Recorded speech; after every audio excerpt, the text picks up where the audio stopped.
हरी जय जय Ram Krishna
Rama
मध्ये बैसोणी पदवी घ्यायचे ऐसे सुख वचनी आहे विश्वासे अनुभव पाहे राम रसाची चवी आण रस रुचते केवी ऐसे सुख वचनी आहे विश्वासे अनुभव पाहे तुका म्हणे चाखोनी सांगे मज अनुभव आहे अंगे ऐसे सुख वचनी आहे विश्वासे अनुभव पाहे विठला विठला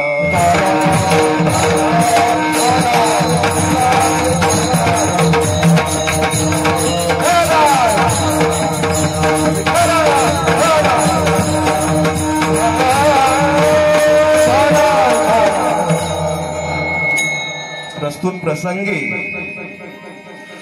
प्राप्त स्थळी सेवेसाठी घेतलेला अभंग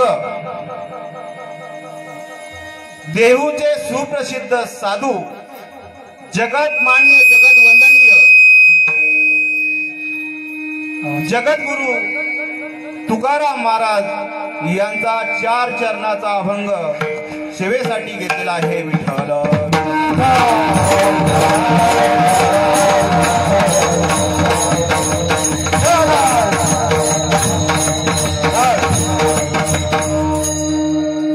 महायोग पीठे तटी भेमरध्या वरम कुंडलिका यदा तू मुनींद्रे समागत्य तिष्ठन्तमानन्दकन्दम् परब्रह्मलिङ्गं भजे पांडुरंगा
दुसरे चरण संतांचिया त्यांचे कृपादान कथेचा विस्तारू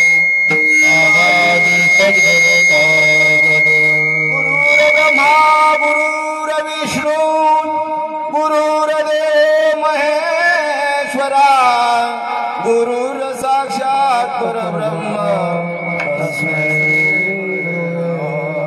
जयांचे केली स्मरण होय सकळ विधेचे अधिकरण त्याची बंधू श्रीचरण नमो ज्ञानेश्वरा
नमो ज्ञानेश्वरा करा दयाळा तुमचा अनुग्रह लाधलो पावन झालो चराचरी सेवे लागी सेवक झालो तुमच्या लागलो निज चरणा मस्तक हे पायावारी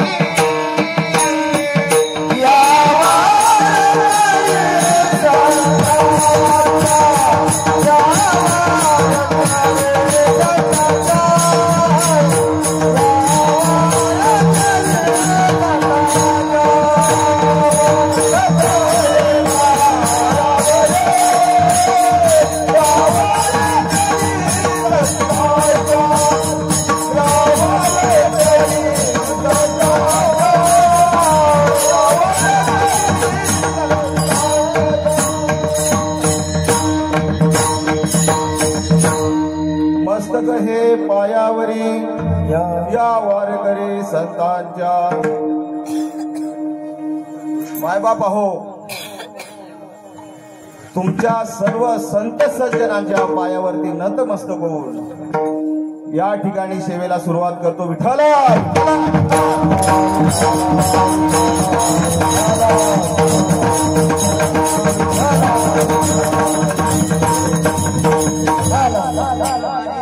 सेवेकरिता घेतलेला अभंग देऊचे सुप्रसिद्ध साधू जगत मान्य जगत वंदनीय जगद्गुरु तुकाराम महाराजांचा 4 चरणाचा अभंग सेवेसाठी घेतलेला आहे. प्रस्तुत अभंगामध्ये जगद्गुरु तुकाराम महाराज आपल्या जीवनामध्ये परमार्थिक जीवन जगत असताना त्यांना जो अनुभव आला तो अनुभव तुम्हाला या अभंगाच्या माध्यमातून सांगतात. विठ्ठल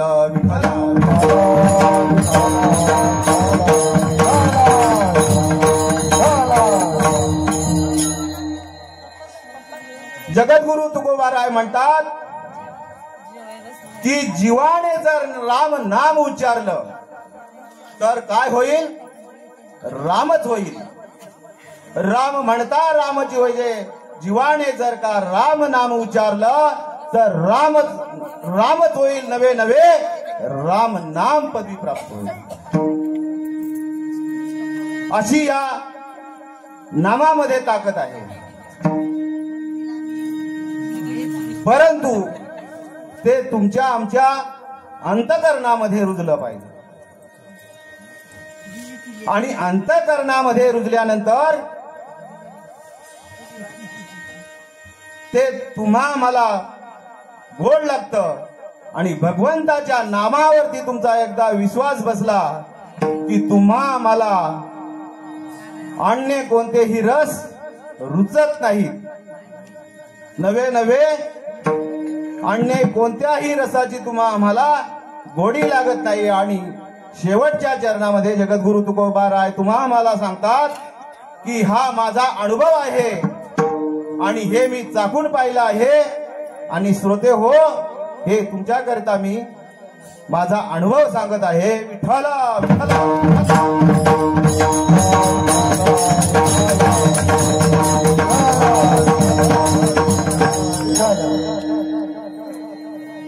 अभंगाचा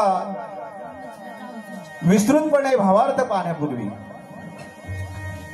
संप्रदायाच्या नियमाप्रमाणे एक अल्पसा परिहार देणं गरजेचं असतं. आज आपल्या कुंड या गावामध्ये ज्या निमित्ताने आज या कार्यक्रमाचं आयोजन केलं आहे ते आमचे बंधू निवृत्ती दादा यांनी राहण्याकरिता या ठिकाणी एक वास्तू उभारली. थोडक्यात राहण्यासाठी एक घर उभारलं आणि त्या घराच्या गृहप्रवेशानिमित्त आज या ठिकाणी भगवंताचं नामचिंतन व्हावं या भावनेने आज सकाळपासून होम हवन, सत्यनारायणाची पूजा आणि कीर्तन रूपी सेवा, भगवंताचं नामचिंतन चा कार्यक्रम या ठिकाणी आयोजित केलेला आहे. मी या ठिकाणी या नवीन घरामध्ये, नवीन वास्तूमध्ये नांदत असताना आपणास सुख, समृद्धी आणि आरोग्य लाभो. मी कार्यक्रमाची सेवा या ठिकाणी मला दिली म्हणून मी आभार नाही मानणार, कारण मी घरातीलच आहे. आभार कोणाचे मानायचे. आणि या ठिकाणी मी भगवंताकडे प्रार्थना करतो की घरामध्ये वास्तव्य करत असताना आमच्या सर्व कुटुंबाला या ठिकाणी सुख, समृद्धी आणि आरोग्य लाभो अशी मी प्रार्थना करतो. विठ्ठल.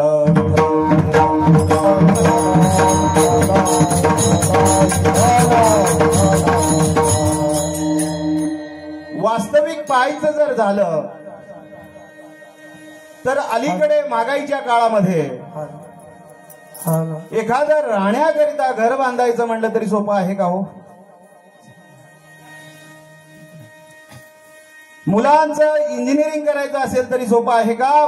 मुलाचं किंवा मुलीचं लग्न करायचं असेल तरी सोपं आहे का अलीकडच्या काळामध्ये? आणि ते करण्याकरिता काय लागतं? चलन लागतं. चलन महाराज. आणि ते चलन पैसा कमवण्याकरिता तुम्हा आम्हाला रात्रंदिवस कष्ट करावं आणि कष्ट केल्याशिवाय हे चलन तुम्हा आम्हाला प्राप्त होत नाही. जोडोन या धन उत्तम व्यवहारे उदास विचारे भेद करी. उत्तमची गती तो एक पावेल उत्तम भोगील जीव खाणी. या सर्व गोष्टी घडून येण्याकरिता थोडक्यात सांगायचं झालं तर माणसाचा व्यवहार उत्तम असायला पाहिजे. पैसा जतन धन जोडण्याकरिता माणसाचे व्यवहार उत्तम असायला पाहिजे आणि उत्तम व्यवहार असल्याशिवाय ह्या गोष्टी घडू शकत नाही. मग त्याला परमार्थाची जोड असायला हवी, धर्मावरती निष्ठा असायला हवी, ग्राम देवतेवरती श्रद्धा असायला हवी, कुलदेवतेवरती श्रद्धा असायला आणि भगवंताच्या नामचिंतनाची गोड देखील त्यासोबत असायला. तेव्हा या सर्व गोष्टी घडत असतात. आणि विशेषतः आमच्या बंधूंकडून ह्या सर्व गोष्टींचं नियोजन करून काटकसर करून जोडून या धन उत्तम व्यवहार आहे. आणि उत्तम व्यवहार कशाला म्हणायचं, कशाला म्हणायचं उत्तम व्यवहार? एखादा व्यक्ती वाईन शॉपचं बिल न सांगता महिन्याच्या महिन्याला जाऊन पेड करतो म्हणजे त्याला उत्तम व्यवहार म्हणायचं का? किंवा एखादा व्यक्ती टपरीवाल्याचं न सांगता पगार झाला की बिल जाऊन भरतो म्हणजे त्याला उत्तम व्यवहार म्हणायचं का? तर मुळीच नाही. तर उत्तम व्यवहार म्हणजे मी आता सांगितल्याप्रमाणे धर्मावरती निष्ठा, भगवंताच्या नामचिंतनाची जोड, ग्रामदेव देवतेवरती श्रद्धा, कुलदेवतेवरती श्रद्धा आणि या सर्व गोष्टीमुळे या सर्व गोष्टी घडत असतात. आणि जेव्हा उत्तम व्यवहार तुकाराम महाराजांच्या भाषेमध्ये उत्तम व्यवहार कशाला म्हणले? नीतीने केलेला व्यवहार, नीतीने केलेला व्यवहार. आणि ज्या वेळेस उत्तमरित्या माणूस व्यवहार करतो तेव्हा त्याच्या जीवनामध्ये सद्गती प्राप्त होते. आणि सद्गती प्राप्त झाल्यानंतर आयुष्यभर त्याचं सुख भोगत असतो. परंतु तुकाराम महाराज तुम्हा आम्हाला सांगतात की हे सर्व नामचिंतनाने घडत असते. विठ्ठल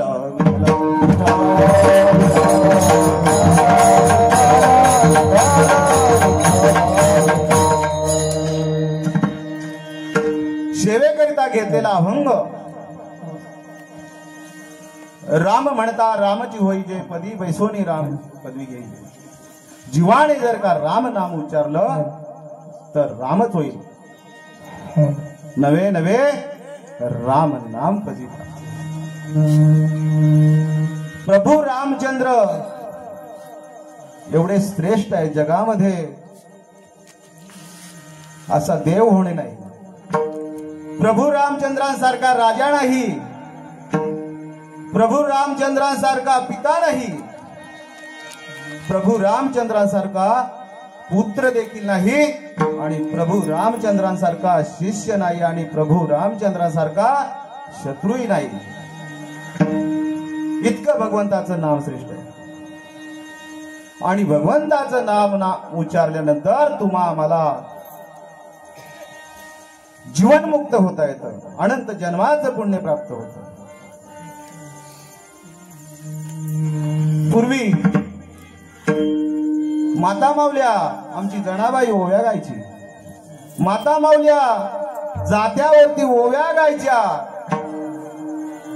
मला आठवतंय की मुंबईवरून आलो, सकाळी शिवच्या घरावरती उतरलो तर जात्याचा आणि त्या गाण्याचा आवाज कानी पडायचा. काय म्हणायच्या? भावावरून ओव्या म्हणायच्या किंवा नको धाडू माझा राम वनवासी, अशा काहीतरी ओव्या होत्या. परंतु त्या ओव्या राहिल्यात का? आता ओव्या राहिल्या नाहीत, ती जाती देखील राहिल्या. जाती आहेत का कुणाच्या घरामध्ये? लाजू नका, बिंदास सांगा, उपटून टाकलेत का? आहेत. ती जाती देखील राहिली नाहीत, जाती लोप पावली आणि ओव्या म्हणणारे देखील लोप पावले. कामामध्ये काम काही म्हणा राम राम, जाईल भवश्रम सुख होईल दुःखाचे. काम धंदा करत असताना जर का तुम्ही आम्ही राम नाम उच्चारलं तर कामही होतं आणि रामही जोडलं जातं. इतकं राम नाम श्रेष्ठ. राम म्हणता करिता धंदा सुख समाधी त्या सदा, राम म्हणे वाट चाली यज्ञ पाऊला पाऊल, राम म्हणे ग्रासोग्रासी तोची जेवीला उपवासी. ऐसा राम जपे नित तुका म्हणे तोची जीवन मुक्त. परंतु हे या सगळ्या पदांची बैठक तुमच्या आमच्या हृदयामध्ये बसली आणि त्या पदांची बैठक तुमच्या आमच्या हृदयामध्ये बसण्याकरिता तुम्हाला आम्हाला काय करायला लागेल? ठाईच बैसोणी करा एक चित्त आवडी अनंत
ठाईच बैसोणी करा एक चित्त आवडी अनंत आळवावा.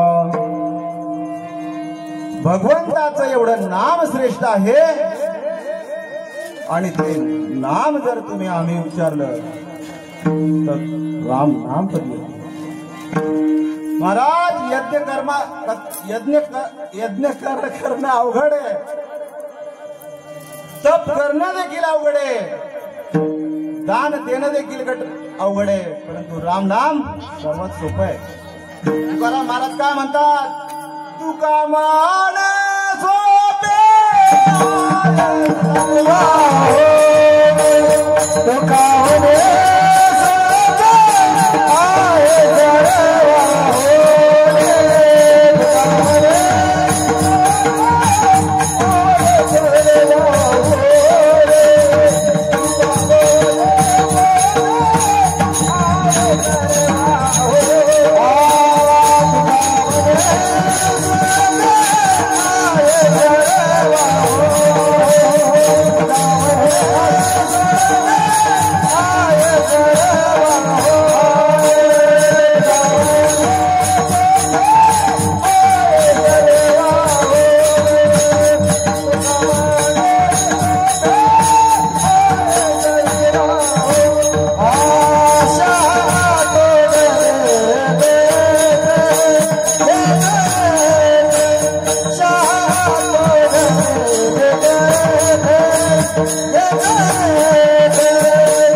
जगातील सर्वश्रेष्ठ पदवी कोणती असेल तर राम नाम ही जगातील सर्वश्रेष्ठ पदवी. पदव्या अनेक आहेत. काही पदव्या तुम्हा आम्हाला आपोआप मिळतात, काही पदव्या जनसामान्यातून लोकांमधून तुम्हा आम्हाला प्राप्त होतात आणि काही पदव्या तुम्हा आम्हाला रात्रंदिवस कष्ट करून प्राप्त कराव्या लागतात. आपोआप कोणत्या पदव्या मिळतात? लग्न झाल्यानंतर पती ही पदवी तुम्हा आम्हाला आपोआप प्राप्त होते. पण त्याच्यासाठी कुठली अभ्यास करावा लागतो? नाही. आणि कालांतरानं अपत्य जन्माला घातल्यानंतर पिता ही पदवी तुम्हा आम्हाला आपोआपच मिळते. आणि जन माणसाच्यातून लोकांमधून तुम्हा आम्हाला ज्या पदव्या प्राप्त होतात त्या कोणत्या? लोकमान्य टिळक, महात्मा गांधी, स्वातंत्र्यवीर सावरकर ह्या पदव्या तुम्हा आम्हाला लोकांतून जनमानसातून प्राप्त होतात. आणि ज्या पदव्या तुम्हा आम्हाला रात्रंदिवस कष्ट करून अभ्यास करून प्राप्त कराव्या लागतात त्या कोणत्या? डॉक्टर, इंजिनियर, वकील. आणि या पदव्या सर्व तुम्हा आम्हाला रात्रंदिवस कष्ट करावं लागते, डोळे फोड करावे लागतात, तेव्हा या प्राप्त होतात. विठ्ठल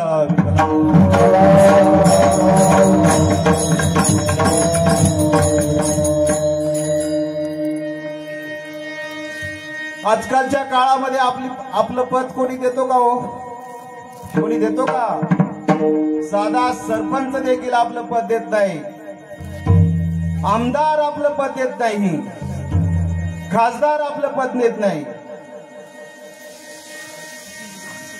मुख्यमंत्री आपलं पद देत नाही. आणि देवेंद्र आपलं पद सोडत नाही. मी पुन्हा येईन म्हणतो, परंतु आपलं पद सोडतो का देवेंद्र? मी पुन्हा येईन म्हणतो, परंतु आपलं पद सोडत नाही. म्हणजे थोडक्यात सांगायचं की ब्रह्मदेव सुद्धा आपलं पद सोडत नाही. सोडतो का? बिलकुल नाही सोडत. परंतु भगवंत परमात्मा तुम्हा आम्हाला राम म्हणल्यानंतर आपलं पद बहाल करतो. तुझं ऐसा कोडी उदाराची राशी आपुलेची पद देसी दासा. म्हणजे भगवान परमात्मा एवढा उदार आहे की राम नाम उच्चारल्यानंतर आपलं पद सहज बहाल करतो. तेच तुकाराम महाराज अभंगाच्या प्रथम चरणामध्ये राम राम म्हणता रामाचे होईले, राम म्हणता रामाचे होईले, राम म्हणता रामाचे होईले, राम म्हणता रामाचे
सुखाचे प्रकार सांगतात.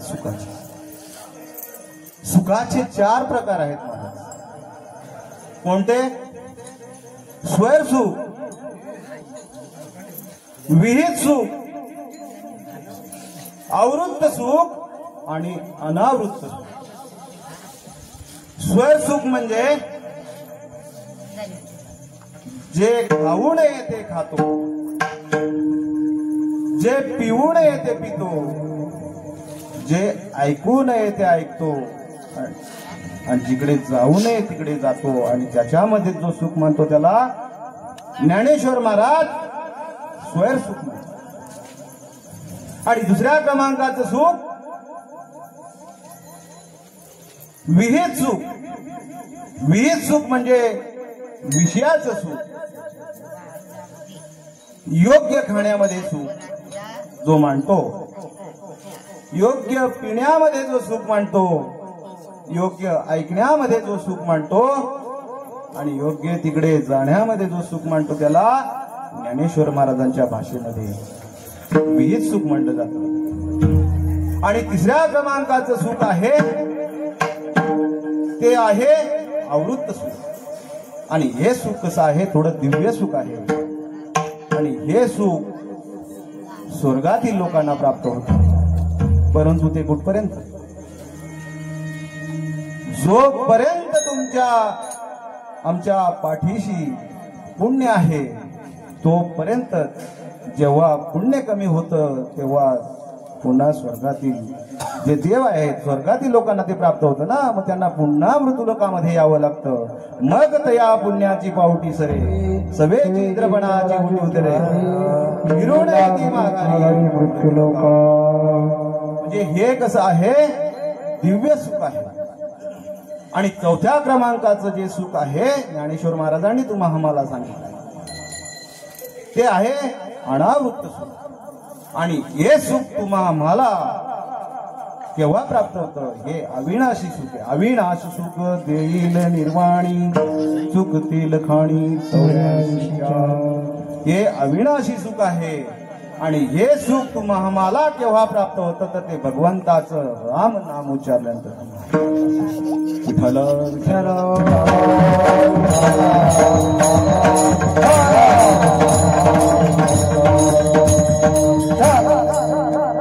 परंतु परमार्थाचा जो मूळ पाय आहे तो काय आहे, विश्वास. भक्तीपेक्षा श्रद्धा श्रेष्ठ आहे महाराज. आणि श्रद्धेपेक्षा विश्वास असतो. संप्रदायाचा मूळ पाया, संप्रदायाचं मूळ जर भांडवल काय असेल तर विश्वास आहे. आणि विश्वास नसेल तर त्याचा परमार्थामध्ये काहीही उपयोग होत नाही. भाविक विश्वासी पार उतरिले त्याशी तुका म्हणे नाशी कुतरक्याची कपाळी. भगवंताच्या नामचिंतनावरती तुमचा आमचा विश्वास असतो. एक दृष्टांत सांगतो. परमार्थामध्ये 3 अडथळे आहेत. 3 अडथळे: अज्ञान, अश्रद्धा आणि अविश्वास. हे परमार्थातील 3 अडथळे आहेत. अज्ञान असणं दोष नाही. अज्ञानी आहे तो दोष आहे का? अश्रद्धा पण ठीक आहे, पण अविश्वास असेल तर सर्वनाश. म्हणून परमार्थामध्ये विश्वास असणं. 2 मित्र, एक दृष्टांत सांगतो. 2 मित्र अंधारातून कुठेतरी चालले होते आणि दोन्ही कसे होते, एक सरळ स्वभावाचा होता आणि एक कुतर्की स्वभावाचा होता. आणि दोघे अंधारातून चाललेले असताना जो कुतर्की स्वभावाचा जो मित्र जो होता जो त्याचा पाय कशाने तरी भरला. आणि भरल्यानंतर तो सरळ स्वभावाच्या मित्राला म्हणाला, अरे मित्रा, पाय कशाने तरी भरलाय. आणि तो सरळ स्वभावाचा जो मित्र होता त्याला म्हणला, अरे भरू दे कशाने तरी, घरी जाऊन 2 बादल्या पाणी ओतू आणि स्वच्छ करू. परंतु त्याचा स्वभाव तसा होता, त्याचा विश्वास नव्हता ना. तो म्हणला, नाही, संशोधन झालं पाहिजे, कशाने पाय भरला. तो म्हणला, तू घे शोध. मग शोध घ्यायला गेला. भरलेल्या पायावरचा मैला त्याने हातावरती घेतला आणि हातावरती घेतल्यानंतर सुद्धा तो मैला पदार्थ कशाचा आहे तो त्याला कळेना, म्हणून त्याने नाकाजवळ नेला आणि नंतर त्याला समजलं की तो माणसाचा मैला आहे. म्हणजे त्याला किती त्रास झाला असेल. आणि मग त्याच्याऐवजी जर विश्वास ठेवला असता, जो सरळ स्वभावाचा मित्र आहे त्याने सांगितल्याप्रमाणे जर विश्वास ठेवला असता आणि घरी 2 बादल्या जाऊन पाणी ओतलं असतं, काय फरक पडला असता का? नाही. परंतु परमार्थामध्ये विश्वास असणं अत्यंत आवश्यक. मग विश्वास त्याची या नामाचा म्हणून वाचा घोषित. विश्वास कशावरती ठेवावा आणि कशावरती ठेवू नये आणि कशावरती ठेवला पाहिजे, प्रकार येतो. विश्वास कशावरती ठेवतो? गाडी चालवणारा जो ड्रायव्हर असेल त्याच्यावरती विश्वास ठेवून बसता की नाही? तुम्ही बसता का? त्या शंका उपस्थित करता? नाही करत. विश्वास ठेवता आणि तिथे ठेवलाच पाहिजे की तो इच्छित स्थळी मला घेऊन जाईल. जेवण बनवणारी स्त्री असो किंवा पुरुष असतो, त्याच्यावरती तुम्हा आम्हाला विश्वास ठेवावाच लागतो. आणि विश्वास कोणावरती ठेवू नये? अग्नी, नदी, शिंगांचे प्राणी, शस्त्र बाळगणारा व्यक्ती, निर्जन. तुकाराम महाराज म्हणतात निर्जनांच्या बोलण्यावर देखील विश्वास ठेवू नये. अजून सांगतो पुढे. आता माझी बायको किंवा मुलं कोणी नाही म्हणून सांगतो, नाहीतर माझं घरात जायचं वांद होऊन जाईल. तुकाराम महाराज म्हणतात की बायका मुलावर देखील विश्वास ठेवू नये. आणि हे जर माझं रेकॉर्डिंग असेल तर कट करून टाका, मी सांगतो तुम्हाला.